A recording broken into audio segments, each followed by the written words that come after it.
네, 오래간만에 보내드리는 정봉주의 판 읽기 시간입니다. 정봉주 전 의원, 이제는 정치 논객이라고 불러야 되겠죠. 어서 오십시오. 예, 안녕하세요. 새해 복 많이 받으십시오. 새해 복 많이 받으십시오. CBS 청취자 여러분. 네. 사랑합니다. 그리고 존경합니다. 네. CBS에 나오셨다고 그런 얘기를 하시는데.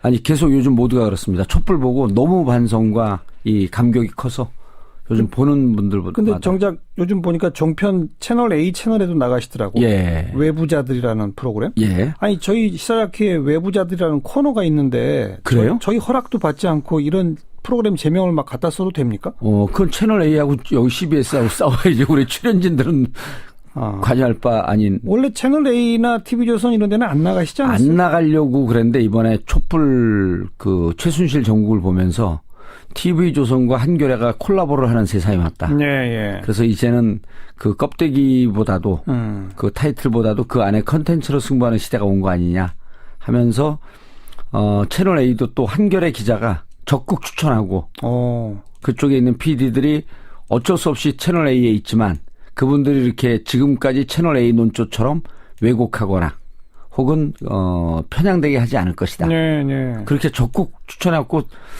4개월, 5개월 동안을 도망 다니다가. 예. 그럼 종편들도 좀 변하고 있는 건가요? 이번에 1회 한 걸 보고 또 이제 그 우리 제작진들, PD하고 이제 작가들은 대체로 또 다 그런데, 무척 좋은 친구들을 만났어요. 예, 예. 그리고 그 제작 총괄 책임지는 분이 이 PD나 작가들이 하는 거에 대해서 관여하지 않겠습니다. 자율권을 주겠다? 예. 컨텐츠에 대해서 저희가 타치하지 않고 몇 번 편집해갖고 나오는 걸 보고 역시 채널 A다 마음에 안 든다 하시면 언제든지 그만두셔라. 그런데 편집한 걸 보니까 어때요? 뭐 만족할 수준은 아니지만 저를 중심으로 편집해서 일단 기분이 좋았고요. 그리고 말을 왜곡하거나 뭐 중요한 내용은 손을 잘 안 대려고 그러더라고요. 그래요? 예. 뭐 이렇게 예를 들어 재미있는 그 효과음, 설정 이런 건 하는데 내용을 이렇게 뭐 뒤틀거나 이러진 않아서. 그동안처럼 아주 일방적으로 정부 편들고 뭐 이런 식의 논조에서는 변화가 생기긴 하는군요. 그래서 오죽하면 제가 종편 채널들도 보험 들려고 저를 부른 거 아니냐 이렇게 할 정도로 예. 정말 그 내용에는 손을 안 대려고 노력을 하더라고요. 대선 국면에서도 과연 그렇게 될지 이건 좀 한번 지켜봐야 되겠고요. 이미 대선은 어디가 이겼다고 거긴 내부적으로 판단하는 것 같던데요. 채널 A가요? 예. 그 제작자들이. 예. 자, 오늘 새해 첫 정봉주의 판 읽기고 어쨌거나 올해는 탄핵이 기각되든 어떻게 되든 대선해 아니겠습니까? 예. 좀 판을 읽어봅시다. 예. 먼저 대선 언제쯤 치러질 거라고 전망하세요? 4월 15일 이전이에요. 4월 15일 이전? 예. 그럼 2월 15일 이전에 탄핵이 인용될 것이다. 굳이 날짜를 찍으라고 한다면 2월 9일 날. 왜 그렇게 딱 날짜까지 찍습니까? 2월 9일이 목요일입니다. 네. 2월 9일이. 네. 그리고 2월 9일이면 62일째 되는 날이에요. 지난번 노무현 전 대통령 때가 63일 걸렸으니까. 예, 그렇게 기계적 중립을 마치려고 그런 건 아니고 24일이나 26일 날 그 최종 변론이 끝날 거로 보이고요. 1월 말에. 예, 24일이나 26일. 그러니까 이제 이거를 이런 거에 기각하려고 하면 이유를 다 달아 설명을 해줘야 되거든요. 네. 근데 인용할 때는 5개 중에 헌재가 정리한 5개, 헌법 위반 4개, 법률 위반 하나거든요. 그 4개 중에 하나만 그러니까 국민주권 위반이라든지 하나라도 확실하면 끝난다 이거죠. 그렇죠. 국민주권 위반, 그다음 대통령의 그 권한 남용, 그다음에 언론자유 침해, 생명권 위반, 그다음 마지막에 뇌물죄 등 형사법 위반. 예. 근데 지금은 형사법 위반은 거의 손 안 대고 있는 것 같고요. 오히려 1번 국민주권 위반과 그 4번 생명권 위반. 네. 헌법과 이제 헌법 10조에 전문가 10조에 명시되어 있는 그쪽으로 간 걸 보고 그중에 하나만 위반을 해도 이건 파면이니까요. 그러니까 유무죄를 따지는 게 아니라 대통령직을 수행할 수 있느냐 여부를 따지면서 파면 여부를 결정하는 거니까 하나만 해당돼도 되는 거고. 하나만이라도 확실해지는 게 1월 말이면 끝날 거다. 1월 말이면 끝나. 그래서 2월 9일 날은 선고가 날 거다. 예. 그리고 그래서 24일 하면은 2월 7일이 되거든요.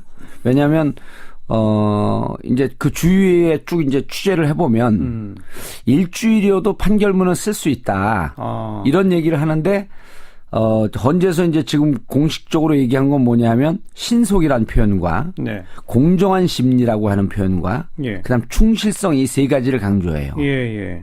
근데 신속은 1월 말일 텐데 공정한 심리라고 하는 것은 양쪽의 얘기를 다 들어주는 거고 그렇죠. 예, 그리고 이제 마지막에 충실성. 판결문을 잘 써야 된다. 예, 그러니까 충실성이라고 하는 게 당신들이 이런 말까지 하면 결국은 너무 급히 판결한 거 아니냐라고 하는 비판으로부터 자유로우려면 판결문 쓰는 시간. 그러니까 아무튼 좋습니다. 예, 그래서 4월 15일 이전에 선고는 치러집니다. 정봉주 전 의원이 2월 9일이라고 딱 날짜까지 못 박아서 예. 점을 쳤으니까 예. 맞는지 한 2월 20일까지 그래도 봐주시겠죠. 자리를 펴도 될지 예. 좀 지켜보도록 하고 어쨌든 이렇게 봄 늦어도 뭐 봄 안에는 선거가 치러진다. 그렇죠. 이 말인데 예. 몇 자 구도가 될까요? 저는 그 양자 구도일 가능성이 무척 높고 양자 구도일 가능성이 높고 이제 더불어민주당은 상수고 예. 그리고 또 하나는요. 그리고 이제 이른바 보수 진영이 범보수 범보수 진영이 거의 그 지금은 한 세 세력 정도로 이렇게 보여지고 있잖아요. 새누리, 개혁보수신당, 그다음에 이제 반기문. 예, 이렇게 세 그룹 정도 되는데 반기문 유엔 사무총장을 중심으로 해갖고 한 2단계 이렇게 병합하는 과정을 좀 겪을 것이다. 현재는 반기문 유엔 사무 이제 전 총장이죠. 전 총장이 개혁보수신당으로 갈 거라고 봤는데 개혁보수신당이 일단 생각보다 힘을 좀 못 받고 그리고 여러 가지로 임명진 비대위원장도 개혁보수신당 그다음에 그 새누리당도 개혁보수신당을 계속 공격하면서 서로 이렇게 진흙탕 싸움이 되고 있거든요. 예, 예. 그러니까 거기 들어가면서 시작부터 몸에 이렇게 흙을 묻힐 필요가 있겠느냐. 그리고 따로 어디 자리를 잡아서 예, 제3지대 따로 자리를 잡고 예. 거기 그 어쨌든 박근혜 탄핵으로부터 자유로워야 되는데 예. 개혁보수신당도 결국은 탄핵에 찬성을 했지만 지금 박근혜 정권의 탄생으로부터 자유로운 분들은 아니거든요. 아니죠. 예. 그래서 박근혜 정권의 탄생 및 이 탄핵으로부터 자유롭게 되기 위해서는 형식적으로라도 제3지역에 있는 것이 있고 예. 그리고 그다음에 1차적으로 개혁보수신당을 흡수하고 그다음에 그 새누리당 중에서 진박이 좀 털어져 나간 상당 부분을 흡수하고 상징적 진박 인사들이 털어져 나간 상태에서 예. 2차 흡수하지 않겠느냐. 그다음에 이제 마지막으로 3차가 있다고 한다면은 안철수 쪽이 그 통으로 그쪽하고 후보 단일화를 할 것이냐 아니면 안철수 국민의당이 일부 분화가 되면서 합류할 것이냐. 예, 예. 요 문제가 있는데 아마 저는 분화하면서 흡수될 가능성은 없을 거라고 보이고요. 하게 되면 통으로 합수된다. 통으로 하든지 안 하든지 하는데 지금은 현재로서는 국민의당 입장에서 보게 되면 현재는 구심력이 더 강하거든요. 그런데 이제 호남 의원들 대부분이 호남 의원들 아니에요. 예, 호남 예. 의원들 중심으로는 대선과 개헌을 연계해서 그러니까 뭐 의원 내각제라든지 의원 집정부라든지 개헌과 연계하면서 반기문 즉 그 보수신당과 함께하는 이런 전략을 좀 세우고 있기 때문에 네. 근데 이게 대선 전에 개헌이 담보가 돼야만 국민의당과도 연합할 수 있을 텐데. 예. 그건 현실적으로 좀 현실적으로 힘들고 이제 의원들도 쭉 이렇게 보면요. 지금 문재인 1강 체제, 현재는 뭐 2강이지만 예. 거의 문재인 독주로 가는 것을 흔들기 위한 전략적 이런 그 필요성이 있지. 이전에 이미 그 헌재에서 인용이 거의 확실시 되어 있는 이런 상태에서 대선 전에 개헌은 현실적으로 불가능하다. 오히려 주자들이 대선 후보들이 개헌을 약속을 하고 언제까지 개헌을 하고 이후에 개헌에 대한 시간표를 밝히는. 그러니까 공약으로 내거나. 예, 공약으로 내걸고 이런 정도로만 생각을 하고 있더라고요. 그런 공약으로 내거는 정도를 가지고 예. 국민의당이 반기문 개혁보수신당 뭐 새누리 일부까지로 합치는 그런 모습을 상정할 수 있습니까? 근데 이제 이렇게 되는 거 아니에요. 그 정당은 대선 후보를 내지 않는 건 정당이 아니거든요. 예, 예. 특히 이제 뭐 정의당은 이제 워낙 지금 약화돼 있으니까. 근데 국민의당 같은 경우는 안철수라고 하는 어쨌든 뭐 지금 지지율이 5% 정도까지 떨어졌지만 강력한 대선 후보를 갖고 있었는데 이 대선 국면에서 후보를 못 낸다? 그럼 이제 정당으로서는 과연 우리 정당이 존재의 의무나 존재의 의미가 있겠느냐. 그럼요. 이런 그 위기감이 드는 거거든요. 들죠. 그러면은 결국은 우리가 단독으로 후보를 못 낸다고 한다면 내게 되면 3자 구도가 되겠지만 예. 못 낸다고 하게 되면 유력한 대권 주자고 하면서 정당 간 세력 연합. 근데 그 방향이 예. 반기문 개혁보수 신당 쪽이냐, 예. 더불어민주당 쪽이냐. 이쪽하고는 이제 그 이번에 주승용 원내대표도 그런 얘기를 했고 그다음에 그 박지원 의원도 계속 그 얘기를 했지만 그 말씀을 하셨지만 감정의 골이 너무 깊어요, 일단. 더불어민주당하고는. 예. 그리고 감정의 골이 깊은 게 이제 그분들 주승용 의원이나 원내대표나 박지원 전 대표 입장에서는 자기들 정치 생명의 명줄을 끊어놓으려고 했던 사람으로 보는 거거든요. 문재인 전 대표를. 예. 예. 그러니까 호남의 이 토착 기득권 세력들의 의원들 이런 부분에 대해서 대놓고 공격을 했다고 보는 거거든요. 그분들 입장에서 나를 정치를 그만두고 이선 후퇴하라고 하는 사람과 네. 어떻게 세력 연합을 하겠느냐 이런 게 있기 때문에 그리고 그런 게 정치인들은 한번 자기 공천 안 주거나 공천 때 이렇게 방해한 사람들에 대해서는 머리에 뇌가 하나 새로 생긴다고 할 정도로 아주 집요하게 그분한테 반감을 갖고 있거든요. 그래요. 그러면 그러니까 이제 이게 이렇게 보는 거죠. 언젠가 저 사람하고 손을 잡아도 결국은 또 나를 내칠 거다. 그렇죠. 개혁의 흐름이나 이런 국민의 그 지지나 국민의 뜻을 명분해서 나를 내칠 건데 네. 내가 어떻게 저 사람을 같이 하겠느냐. 그렇군요. 그래서 오히려 저는 더불어민주당과 함께하기보다는 그래도 여전히 아직도 한 번도 검증은 안 돼봤지만 좀 보수 진영의 제3지대의 그쪽에다 텐트를 친다고 한다면 슬그머니 그쪽으로 이렇게 좀 그 곁으로 처마 네. 밑으로 들어가려고 하는 이런 움직임이 지금 보이고 있거든요. 근데 국민의당 의원의 절대 다수는 지역구가 호남이잖아요. 그게 이제 문제인 거죠. 호남 민심이 과연 용납할까요? 용납 안 하죠. 그러니까 곤혹스러운 거예요. 자기 지역구 지역 구민들의 민심을 어겨가면서 예. 그쪽으로 간다? 그럼 오히려 그것이 자기 무덤을 파는 행동. 머리와 발이 따로 가고 있는 거죠. 그런데 이런 게 있습니다. 뭐냐면 당장 내년에 그 국회의원 선거가 있으면 절대 그렇게 못합니다. 근데 몇 년 남았다? 국회의원 임기가 일단 3년 남아있고 예. 그 안에 바람은 어느 쪽으로 불지 모른다. 정계 개편이 또 있을 거다? 예. 그렇게 보기 때문에 죄송한 말씀인데 국회의원들을 뭐 전체적으로 폄하하는 건 아니지만 국회의원들은 결국은 대선이라고 하는 시간표에 자기 정치적 운명을 맡기지 않고 자기 선거. 총선이라고 하는 자기 선거에 정치적 시간표를 맞춰놓고 그 시계를 맞춰놓고 있기 때문에 예. 지금 당장 호남의 지지를 갖고 있고 호남 분들이 우리에 대해서 이렇게 우리가 움직이면 반기문 쪽으로 움직이면 결국은 우리를 질타할 것이다라고 머리는 생각하는데 네. 막상 그 감정은 그래도 우리 좀 믿어주지 않을까 하는 이런 막연한 기대가 있는 거죠. 그렇군요. 예. 이런 것에 근거한 것인지 어제 오늘 사이에 나온 뉴스가 손학규 전 대표가 국민의당 쪽으로 합류를 하고 예.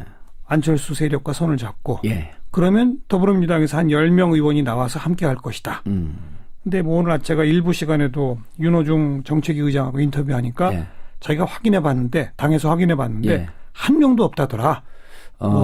현재 이찬열 의원은 탈당을 한 상태죠. 이미 했죠. 예, 이미 했고 아마 없을 겁니다. 제가 봐도. 그러니까 이런 얘기가 나오는 게 예. 아무튼 어쨌든 더불어민주당 독주 체제를 흔들어 봐야만 국민의당이 뭔가에도 살아남을 길이 있다. 그렇죠. 변수를 자꾸 뭔가 만들어 놓자. 예. 거기 이제 손학규 카드, 개헌 카드, 뭐 근거 있든 없든 탈당 카드, 뭐 이런 얘기들을 막 던진다. 예. 그런 거로군요. 그렇죠. 그리고 이제 안희정 충남지사가 이제 의미 있는 얘기를 좀 그 손학규 전 지사를 이제 비판을 했는데 제발 정계 은퇴해 주십시오. 은퇴해라 이렇게 예. 정치적 시기에. 예.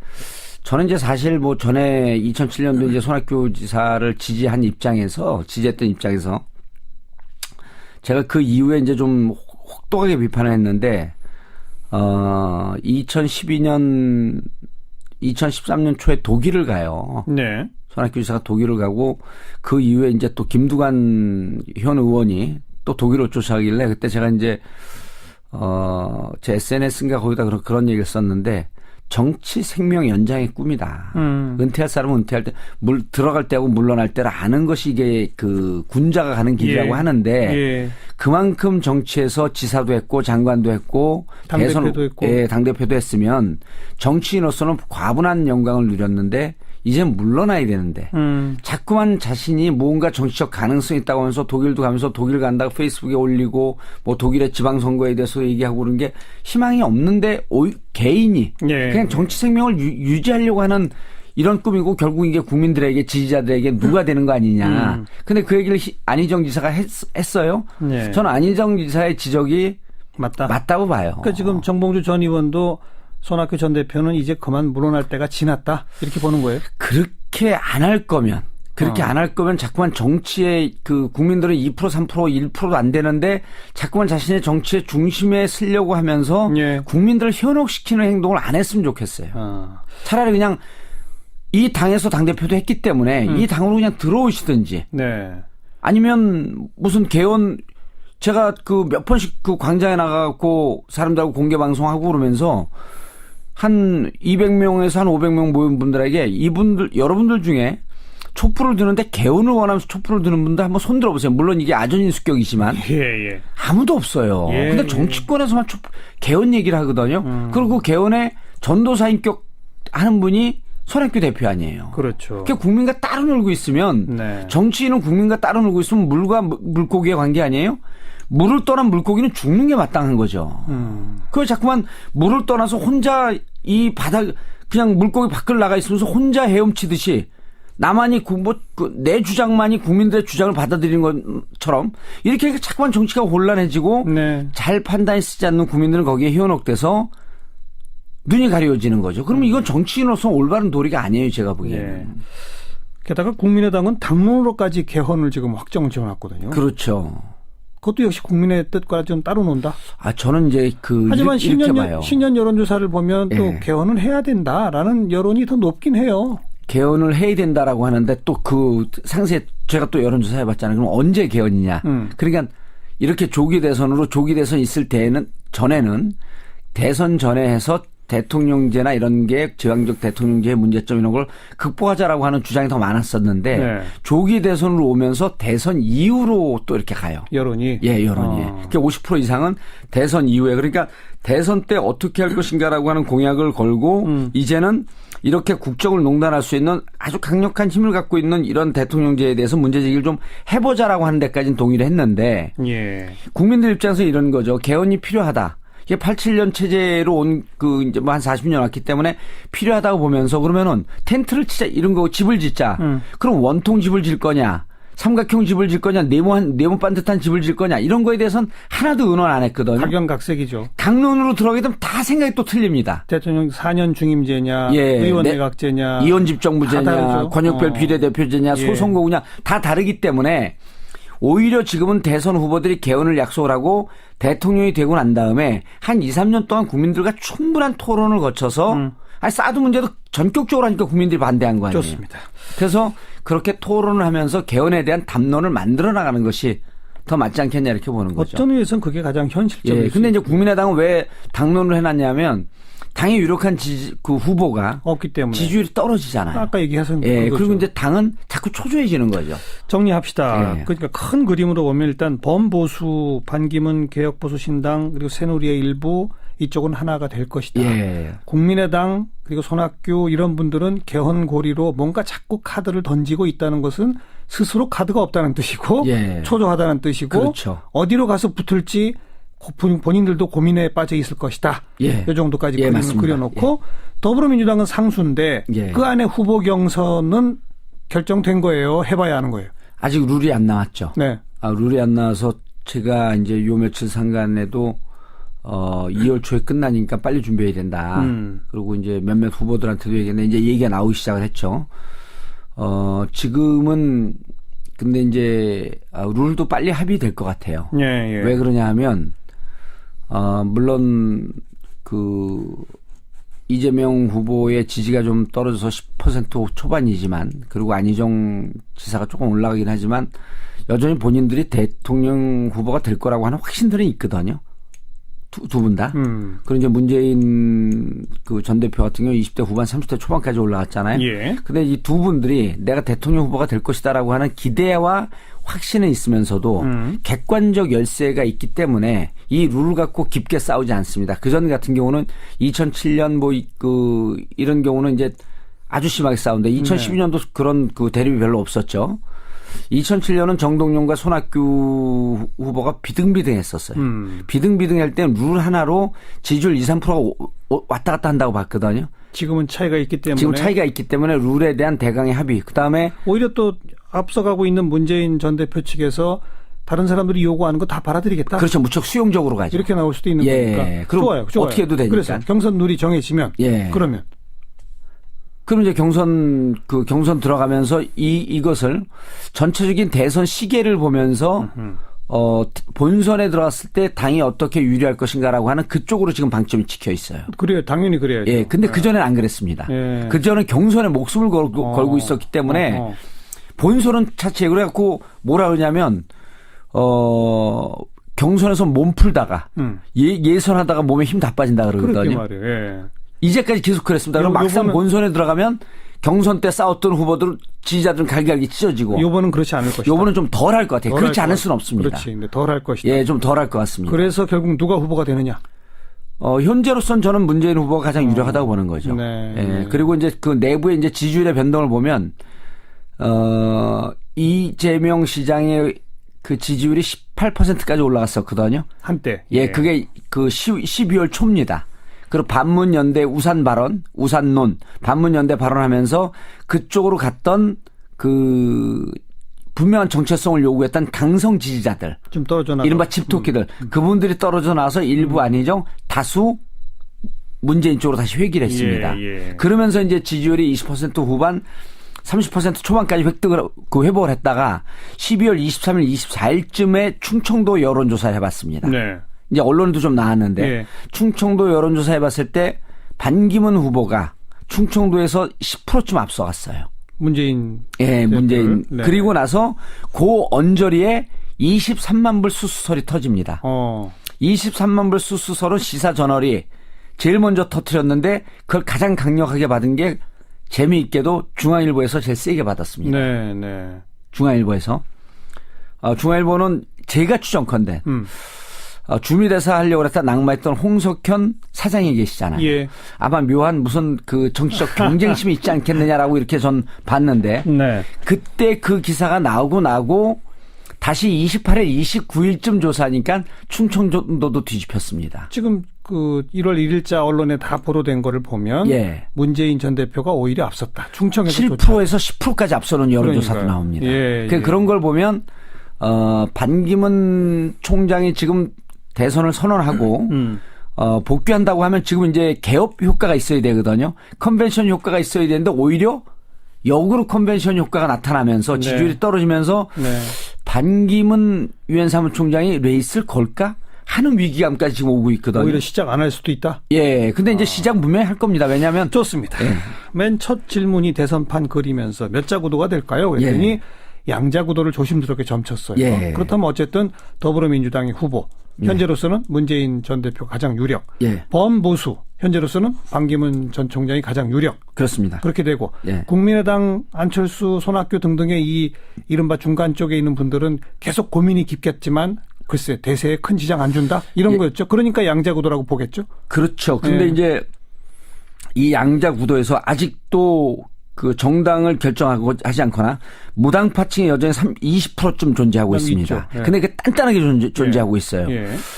이거는 분석을 해보지 않았는데 전에 누구를 지지했었습니까? 그걸 분석해보지 않았는데 아마 안철수 후보를 지지했던 분들이 많을 거예요. 많겠죠. 그런데 안철수 의원이 5일이나 6일쯤 미국 떠났는데 떠나기 전에 입장을 밝히고 떠난다는 거 아니에요? 저는 나중에 입장 바뀌더라도 대선 출마하겠다라고 하는 뜻을 강력하게 비치지 않겠느냐. 밝히겠죠. 그러면 안철수 후보도 다시 10%까지 회복할 수 있지 않겠느냐. 이렇게 그럼 3강 구도. 그럼 3자 구도, 2강 1중 구도로 가는 거죠. 네, 그러면 3자 구도로 가다가 막판에 또 단일화가 생깁니까? 어떻게 됩니까? 단일화가 생겨도 안철수 후보의 단일화는 반기문 쪽으로 합니다. 반기문 쪽이다. 문재인 쪽이 아니고. 안 갑니다. 그러면요. 만약 그렇게 해서 문재인 대 반기문 플러스 안철수로 붙으면 어떻게 됩니까?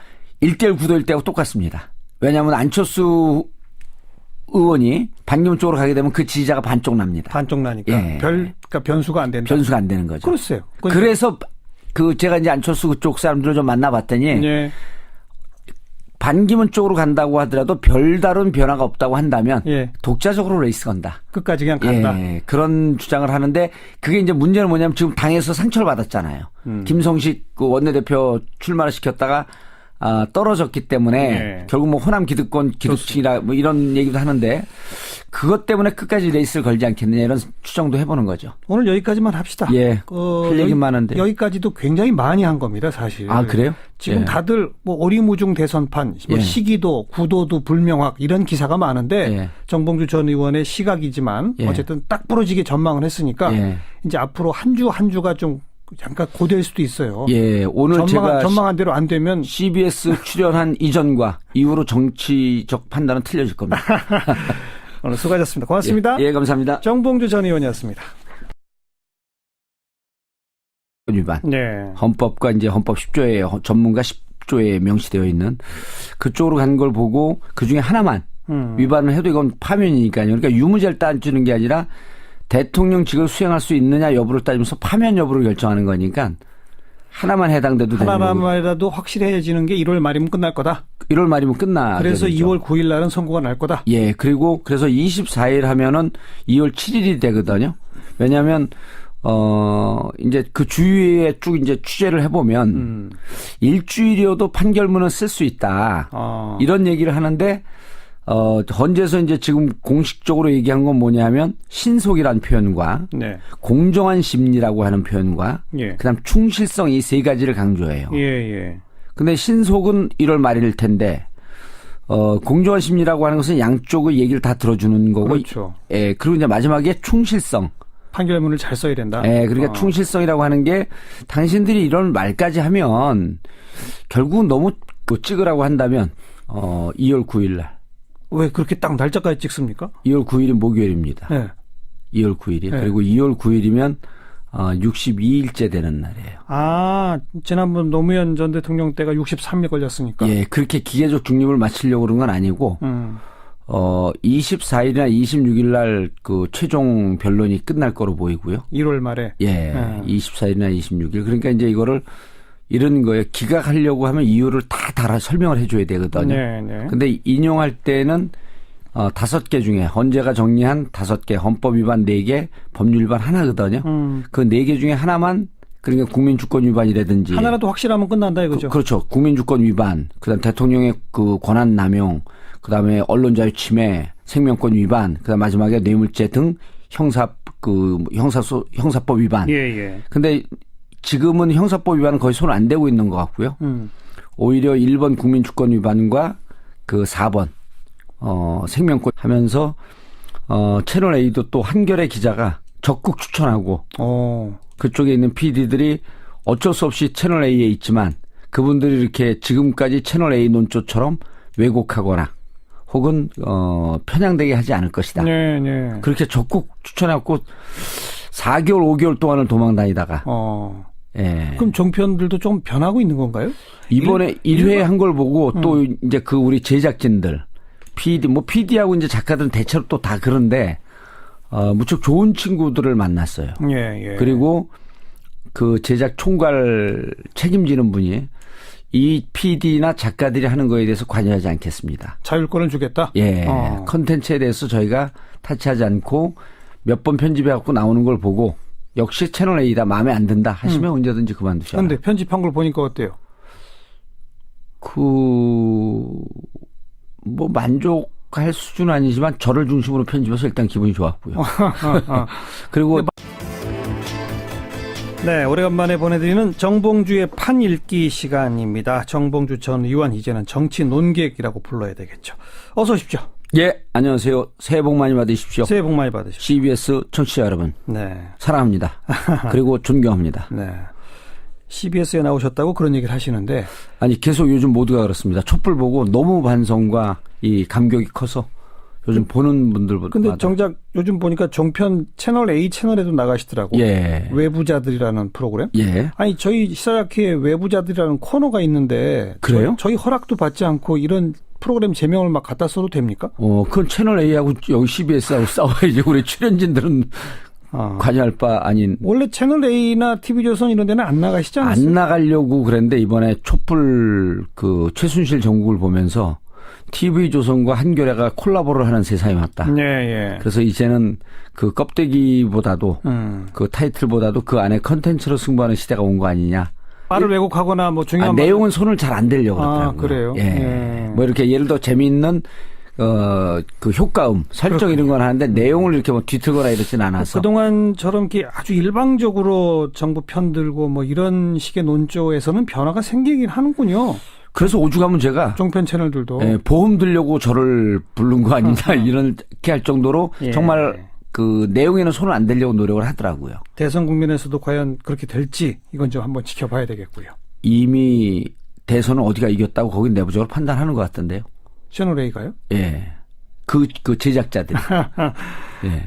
자, 오늘 새해 첫 정봉주의 판읽기고 어쨌거나 올해는 탄핵이 기각되든 어떻게 되든 대선해 아니겠습니까? 예. 좀 판을 읽어봅시다. 예. 먼저 대선 언제쯤 치러질 거라고 전망하세요? 4월 15일 이전에요. 4월 15일 이전? 예. 그럼 2월 15일 이전에 탄핵이 인용될 것이다. 굳이 날짜를